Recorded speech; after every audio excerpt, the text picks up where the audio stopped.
Hello, everybody, and welcome to Finding Your Innergator podcast, where we talk about discipline, relationships, and the habits that release the greatness that is already inside of you. I'm your host, Wright, and I am so glad that you're here. In each episode, we'll explore powerful lessons, real-life stories, and practical strategies to help you live intentionally, build meaningful relationships, and unlock your full potential. But greatness isn't something you stumble into. It's something that is built every single day. So let's get started and begin the journey to finding your innergator.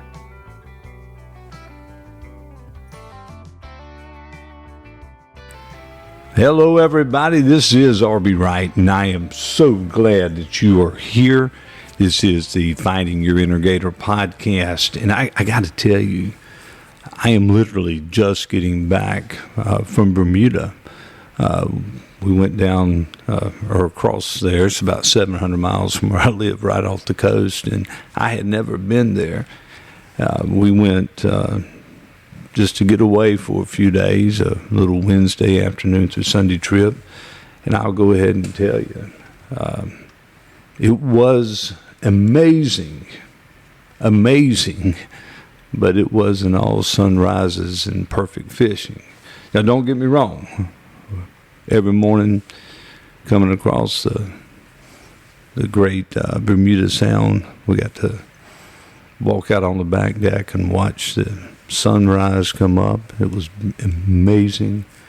We had water that I could never describe to you. And I've been in a lot of places. Nothing, the watercolor, nothing looked like this. We had the whole deal. But we also had one of those days. You know, I don't know if you ever have those days. In fact, I know you have those days. Originally, the Airbnb we had was owned by a lovely couple. It's called Master View, and it's called that for a reason. But there was a guy there that's a third generation commercial and charter fisherman. And he and his wife owned the Airbnb. And you can also work out a deal to go charter fishing with them. We had originally planned to do that on Thursday, right? The winds there were, 30-some miles an hour. The seas were anywhere from 5 to 8 feet. And so we said, nah, we're not going to do that. Now, one of the things we've done is kind of planned out what we're going to do each day. So we had to adjust our plan. So we ended up walking around on some of the areas called the dockyard, find a couple of places to eat, just explored a little bit on Thursday. Decided not to go to the beach. Friday, we decided we'd go to the beach. It was rainy Friday morning. All of a sudden, the sun came out. We got out to this place called Horseshoe Bay, pink beaches, beautiful coves, volcanic rocks coming out. You could see sturgeon swimming in the water. You could see these big parrotfish and snapper. Went snorkeling. The cool thing is, the cruise ships had came in, and they all leave. So Friday, did not know this. Friday, it was pretty much an empty beach, us and some locals. Had we gone on Thursday, it would have been packed. So we felt like we had a private little cove. We timed that right, didn't mean to. Enjoyed it so much, we stayed a little bit later, canceled our restaurant reservations, ended up grilling out, sitting there watching the sunset, little boats going by on the water. It was incredible. And then came Saturday. Saturday morning, we were at the dock, ready to go. About 15 minutes early, got on. The boat's going out. I'm up there talking with the captain, great guy. And we got trolling a little bit, and we're looking for wahoo. So we had wire leaders on looking for wahoo or tuna. Nothing. An hour and a half goes by, nothing. And I'm looking over, there's 4 of us on the boat. All of us are thinking the same thing. but nobody's saying it, right? We're thinking we just wasted some money, not even getting a bite. I'm looking at the sounder. I don't see a sonar. I don't even see any bottoms at all. Then all of a sudden there's this big vibration that starts taking place, and pull up the hatch on the bottom of the boat, and there's smoke billowing out. We're probably 18 to 20 miles offshore.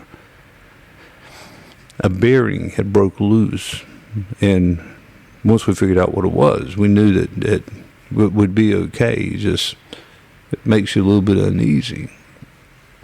So captain does a little stuff under the boat, up under the went into the hatch, working on the shaft, and we decided to change course again, right? Change course again. All of a sudden, the smoke's gone. He's greased it enough to make it work throughout the day. The birds, you start seeing them. They have these beautiful birds. They're called Bermuda longtails, I believe. Got some incredible pictures of them. You see these white birds working. You see the water getting disrupted, and you realize there's schools of tuna around us. Well, the next thing you know, we're catching blackfin tuna. We switch all the rigs to go to blackfin. Why are you fish wire leaders for wahoo? Because of their teeth. You fish mono when you're pulling for tuna. So we put the whole spread out for tuna. Well, the line starts screaming. Jennifer gets in the chair, and she catches a 45, 50-pound wahoo on mono, which was amazing. That night, we had wahoo, we had tuna, and we sat back on the patio and ate again.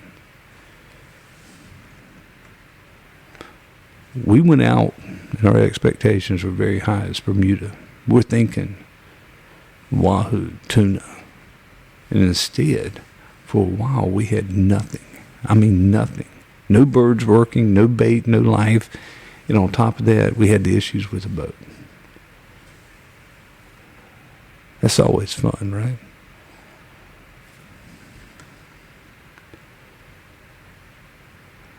Instead of forcing it, and instead of getting frustrated, think about this. We slowed down, reevaluated, we adjusted, we looked at the conditions, we changed the plan, and we stayed with it. Because that's the difference. Amateurs panic. In your business, amateurs panic. Professionals adjust. Remember that just because the plan isn't working doesn't mean the goal was wrong. We got the boat right. We reset. We adjusted the spread. And then it happens. Blackfin, wahoo. And just like that, the entire trip changed. I'm sitting here thinking, and I was thinking about it on the plane back, right? That's exactly how life works. You set the goal, you go out with the plan, and then what happens? Something breaks. Nothing works, and you don't get the result you expected. Most people will quit right there. They say it's not working. This isn't for me. Maybe I was wrong. The truth is, they just didn't adjust. This is the cycle we talk about all the time with Gator, right? You got to get clear, act with intention, reflect, and reset. You know what's also funny about that? I'm sitting here thinking, when we talk about the Innergator, we talk about getting clear, acting with intention, tracking, optimizing relationships, and then reflect and reset. We got clear, we acted with intention.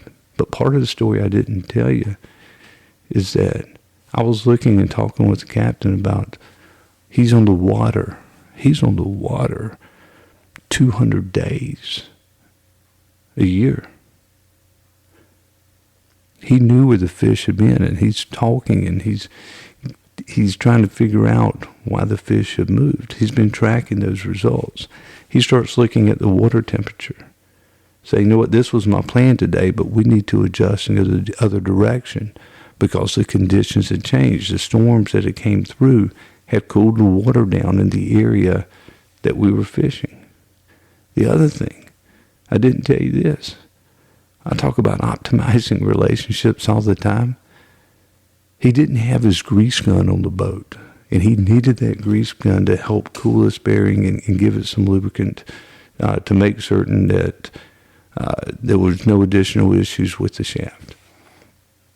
He's on his radio, and he told me, he said, I always have my grease gun, but I don't need it this far out ever, so I just kept it in the dock box. He gets on his radio, his marine radio, and he's talking. A guy 20 miles out, they turn around, they meet each other. The guy backs his boat over and throws over a grease gun. Relationships, right? Isn't that crazy? Isn't that crazy? And then to reflect and reset, that's what most people skip. You see, that's what this Bermuda trip was for me. Yeah, it was great. When I say that, it's hard to describe the words. You know, you have those vacations that just fly by. This one seemed to be paced perfectly. Paced perfectly. It was relaxed. Gave me a chance to reflect. It was a reset. It gave me time to sit there watching the moon reflect off the water and ask, where am I off? What do I need to adjust? Am I executing at the level I say I am? And I'll tell you something else. What I experienced on that trip was getting clear, adjusting my plan, staying disciplined, reflecting, resetting the relationships. I'm in Horseshoe Bay, and I hear this lady talking. She's right behind me. I had been snorkeling, came up, and we were talking about a big parrotfish that was feeding on the coral. And I just said, where are you from? She said, North Carolina. I said, funny. We are too. Got to talking, and she has worked for 8 years with a really, really good friend of mine. I'm in Bermuda having a conversation with someone who knows very well and works very well with someone that I consider a very close friend. I thought that was crazy. And I also experienced a reflecting and a resetting, and that's not by accident. It's a system. You know, very soon, we're going to be releasing the Innergator system. It's a system designed to help you do exactly what we talk about every week. Every single week. And let's be honest, hearing it is one thing, but doing it consistently is something completely different. This system is built to help you get clear every morning, act with intention throughout your day, track what actually matters, optimize your relationships, and reflect and reset so you keep improving. The difference between people who want more and people who actually get more is structure. And let me just say this. I get a lot of feedback. It says, oh my gosh, thank you. It was so motivating to hear what you say, or you inspired me. You breathed life into something. That's all good. But motivation and inspiration does not last without action. Without action. You've got to do the work. And you're sitting there looking, saying, I want to accomplish A or B, whatever it is that you're trying to accomplish. And you build out your plan, and you have to deviate a little bit. The path from A to B is not always a straight path, right? We just talked about that. But the key is structure. What are you doing every single day? What system are you following every single day? That almost makes it seem easy. It's not going to be, but it makes it feel that way. Structure. I'm excited to share that with you very soon. Listen to this. You don't need everything to go right to win. You just got to stay in it long enough to adjust. This is really the highlight of what we're talking about today. You don't need everything to go right. to win. Because it's not, I promise you. But you got to stay in it long enough to adjust. So what I want you to do this week, when something doesn't go your way, and I promise you it's going to happen, don't quit, don't panic, don't abandon the goal. Adjust the plan. I tell you all the time that inside of you, I know there is greatness. You know it too. But greatness isn't built when everything goes right. It's built when things go wrong and you choose to stay in it. The people who win aren't the ones with perfect conditions. They're the ones who adjust when the conditions aren't. Thank you for being here. I hope that you find it doesn't have to be Bermuda. Take 30 minutes. Remember, I talk about it. Take 30 minutes at the end of the day. Reflect what you did right, what you did wrong. Where did you win? What are you going to do to win tomorrow? I hope that your week is fantastic, and I look forward to talking to you next week. Now go Gatorize your day. Everybody, thank you so much for listening to the Finding Your Innergator podcast. You know, if today's episode helped you, share it with someone who needs to hear this message. Remember, greatness is achieved through discipline, intentional action, and optimizing the relationships around you. I look forward to getting with you next week. Now, go Gatorize your day.